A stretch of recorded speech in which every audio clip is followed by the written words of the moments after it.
Iran युद्ध के कारण अब सोना भी होगा महंगा। खान में काम करने के लिए जो जरूरी रॉ मटेरियल है वो सब महंगा हो गया। अफ्रीका की खानों से गोल्ड निकालने वाली कंपनियों का खर्चा बढ़ा, कीमतें बढ़ेंगी। जी हाँ दोस्तों, अमेरिका ने ईरान को क्या छेड़ा है, दुनिया की जड़ हिल चुकी है, जड़। दोस्तों, दुनिया भर के अंदर महंगाई के विस्फोट हो रहे हैं, विस्फोट। और इन महंगाई के विस्फोट के दुनिया के अंदर अर्थव्यवस्थाओं को संकट हो चुका है। और इस संकट के बीच दोस्तों महामंदी के आसार दिखाई दे रहे हैं। ये महामंदी ना जाने कितने करोड़ों लोगों का रोजगार का खात्मा कर देगी दोस्तों, आप इसका अंदाजा भी नहीं लगा सकते। दोस्तों, ईरान युद्ध से दोस्तों तेल महंगा हो गया, डीजल महंगा हो गया और उसके बाद LNG महंगा हो गया। और तो और दोस्तों इसका असर इतना घातक है कि अब दोस्तों सोने की कीमतों में भी आग लगने वाली है। आज दोस्तों आर्टिकल लिखकर इसकी पुष्टि की जा रही है और बताया जा रहा है कि खान से निकलने वाला सोना भी महंगा हो गया है। ईरान युद्ध की चोट आज खान से निकलने वाले सोने तक पहुंच चुकी है। ईरान युद्ध ने दोस्तों गोल्ड की कंपनियों का खर्चा बढ़ा दिया है और अब दोस्तों गोल्ड के रेट भी बढ़ सकते हैं। दोस्तों, खान से सोना निकलता है, कंपनियां एक वर्करों को पैसा देती हैं, जो ईंधन लगता है, डीजल लगता है, LNG विस्फोटक लगते हैं, साइनाइड लगता है और फिर दोस्तों सोना एक रॉ फॉर्म में निकलकर सामने आता है। फिर उसको दोस्तों अपना ये शिप करते हैं, दुनिया के अलग अलग देशों में जाता है। फिर दोस्तों जो वर्कर बैठे होते हैं उसके अंदर उसकी कटिंग करते हैं, कटिंग करके दोस्तों उसे एक फिनिश्ड प्रोडक्ट का रूप देते हैं।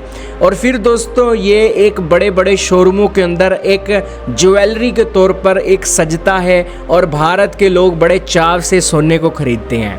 लेकिन अब दोस्तों ये जो सोने की मेकिंग से लेकर ये जो सारा प्रोसेस हमने आपको बताया है ये बहुत महंगा हो चुका है। और इसके बाद दोस्तों ईरान युद्ध के कारण जो दुनिया में महंगाई बढ़ी है उस कारण से दोस्तों अब आने वाले समय में सोने की कीमतें भी बढ़ सकती हैं। दरअसल दक्षिण अफ्रीका की गोल्ड फील्ड्स कंपनी ने बताया कि ईरान युद्ध के कारण सोना निकालने की लागत उनकी बढ़ चुकी है।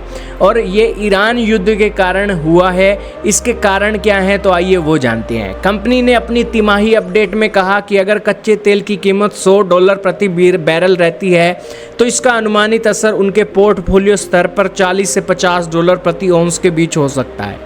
यानी कि उनके गोल्ड निकालने में दोस्तों खर्चा बढ़ रहा है। गोल्ड फील्ड्स ने साल भर के लिए अपनी लागत अनुमान में कोई बदलाव नहीं किया।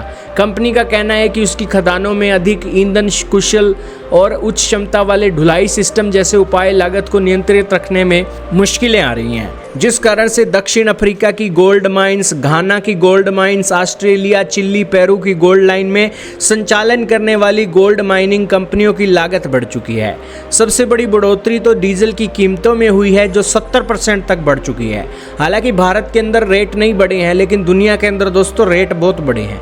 और कंपनी के मुताबिक जो माल की ढुलाई की लागत है उसमें 40% का इजाफा हो गया है और लिक्विफाइड नेचुरल गैस की कीमतें 30% बढ़ गई हैं, जिससे दोस्तों इसका एक सीधा साधा असर दूर दराज वाले इलाकों में भी देखने को मिल रहा है।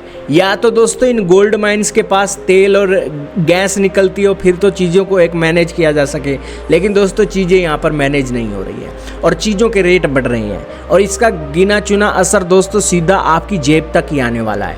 आज ही दोस्तों हम खबर पढ़ रहे थे जिसके अंदर बताया गया था कि शिपिंग कंपनियों के रेट बढ़ गए हैं। शिपिंग कंपनियों के जो CEO हैं वो अब वीडियो संदेश जारी करके कह रहे हैं कि हम तो ये खर्चा नहीं उठा सकते, आज ये खर्चे का जो बोझ है हम अपने कस्टमरों के ऊपर डालेंगे। अब कस्टमरों के ऊपर बोझ आएगा तो दोस्तों उनकी जेब से पैसा निकलेगा, जेब से पैसा निकलेगा तो दोस्तों उन्हें सर्वाइव करने के लिए तो पैसा चाहिए। यही कारण है कि फिर वो कटौती के ऊपर जोर देंगे। कटौती के ऊपर जोर दिया जाएगा तो दोस्तों दुनिया में महामंदी आ जाएगी। तो इसलिए दोस्तों ये ईरान युद्ध एक जड़ है दोस्तों और इस जड़ से दोस्तों सारी दुनिया के अंदर जो शाखाएं फैली हुई हैं उन शाखाओं के अंदर जो टहनियाँ हैं वो दोस्तों सूखती जा रही हैं। अब दोस्तों, दुनिया के अंदर जो ताकतवर, विशाल, जिन्होंने अपने खजाने भर रखे हैं, उनको तो कुछ फर्क नहीं पड़ रहा है, वो आत्मनिर्भर भी हैं। लेकिन जो भारत की तरह आत्मनिर्भर नहीं है, दुनिया के दूसरे देशों पर डिपेंडेंट है, उनके लिए दोस्तों असर पड़ने वाला है। कहने का इतना ही मतलब है कि इस ईरान युद्ध ने दुनिया की अंडर डेवलपिंग कंट्रीज़ को पाषाण युग में पहुंचाने का पूरा निर्णय ले चुका है। पाकिस्तान कल रो रहा था, पाकिस्तान कह रहा था कि हमें तो 2 साल के अंदर जो अच्छे काम किए थे सारे मिट्टी हो गए, हम क्या करें। हमारे देश के अंदर जो एक तेल का खर्चा है वो $500 मिलियन बढ़ गया। $300 मिलियन का तेल लेकर हम बड़ा गुजारा मुश्किल से कर रहे थे, लेकिन अब $800 मिलियन तक बिल पहुंच रहे हैं। तो आप देख लीजिए कि दुनिया भर को दोस्तों पाषाण युग में पहुंचाने की बातें हो रही हैं। आज ही हमने आपको सुबह खबर दी, भारत भी इससे परेशान है। रूस से हमें डिस्काउंटेड तेल मिल रहा था, तब रशिया यूक्रेन की जंग का हमारे ऊपर असर नहीं था। अब तो रूस भी हमें डिस्काउंट पर तेल ना देकर प्रीमियम पे तेल दे रहा है, यानी कि हमसे जो तय कीमत है उससे ऊपर पैसे ले रहा है, प्रीमियम ले रहा है, और उसके बाद हमें तेल देता है। तो इससे आप समझ सकते हैं कि दोस्तों दुनिया में महामंदी के आसार दिख रहे हैं। खैर, आपका क्या मानना है कमेंट सेक्शन में बताइएगा। महामंदी, भुखमरी ले आए हैं डोनाल्ड ट्रंप, और डोनाल्ड ट्रंप इस दुनिया के लिए दोस्तों त्रासदी बन चुके हैं, त्रासदी।